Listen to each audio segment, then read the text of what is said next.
nécessaires pour réaliser une carte 3D. Donc tout d'abord, il vous faut soit acheter, soit imprimer sur internet une planche 3D. Donc par exemple, celle-ci est présentée avec sa carte. Donc il vous suffit de couper en deux et de la plier. Choisissez le côté qui vous convient le mieux. Vous y découpez en 3 parties le personnage que vous allez appliquer en intercalant une couche de silicone. Nous vous montrerons comment faire dans un prochain tuto. Donc il vous faut, pour le découper, déjà un ciseau indispensable pour moi. Sauf si vous êtes extrêmement doué, mais franchement pour les petits détails c'est idéal. C'est une paire de ciseaux pincettes que vous pouvez trouver dans les magasins de loisirs créatifs ou sur internet au prix de 5,50 €. Le silicone, vous le trouvez dans tous les magasins, grande surface, bricolage ou peu importe. C'est celui avec lequel on fait les joints pour les baignoires et tout ça, donc c'est simple. De préférence transparent, translucide. Ça se verra moins sur la carte.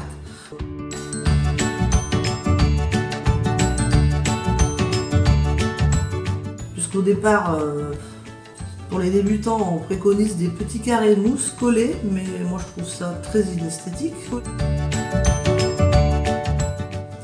Donc ça sèche très vite, ça donne du relief et c'est beaucoup plus discret.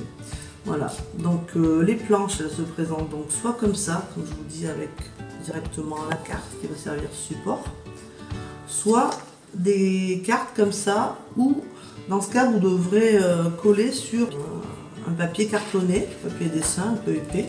Alors suivant la dimension, suivant le dessin que vous voulez faire, ou alors si soit vous pouvez prendre une petite carte si ça convient, ou alors une plus grande et puis vous pourrez après y rajouter des fioritures en achetant des plaques de ce style ou pour mettre autour, ou il y a des tas d'accessoires à coller qui sont très jolis, très décoratifs. Et aussi des inscriptions en planche comme ça, avec joyeux anniversaire, bonne fête, il y en a pour toutes les situations. Voilà. Donc je vous montre les différents modèles. Évidemment, il y en a vraiment pour toutes les situations, y compris les naissances, comme celle-ci qui est un peu simple. Bon, je m'en suis déjà un peu servi. Vous voyez, pour un garçon ou pour une fille, ça c'est plus facile à découper, peut-être pour les débutants. Après, il y en a aussi qui correspondent au thème de Noël, Pâques, etc. Il y en a vraiment pour tous les goûts. Ces planches, vous les trouvez un peu dans tous les magasins de loisirs créatifs, genre Cultura, Artis, etc. Et vous pouvez aussi les imprimer directement sur internet. Par contre, je vous recommande, si vous les imprimez, de le faire sur papier glacé. Ça aura un rendu beaucoup plus joli. Voilà. Vous pouvez également acheter directement des magazines chez tous les marchands de journaux.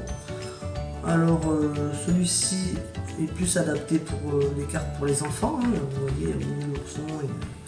Celui-là, c'est particulièrement Winnie l'ourson d'ailleurs. Il a été déjà un petit peu découpé. Là, vous avez un dépliant où vous voyez tous les modèles réalisables avec ce que vous avez dans le catalogue.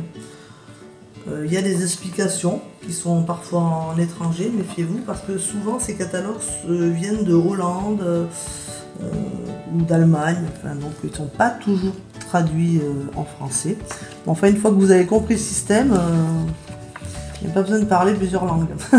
Donc là, vous trouvez tous les petits personnages qui seront à coller sur les cartes. Il y en a plusieurs, voilà. À la fin, vous avez des supports de cartes. Vous avez plusieurs coloris. Vous en avez, ceux-là, ils sont un peu plus fins. Vous les renforcez en les recollant sur notre carton, ou vous en servir comme ça, c'est quand même pas très très fin. Vous avez plusieurs choix de coloris. Donc vous pouvez les employer pareil, carrément en double comme ça, choisissant la couleur qui vous conviendra le mieux, ou les découper en deux et les replier pour faire des plus petites cartes.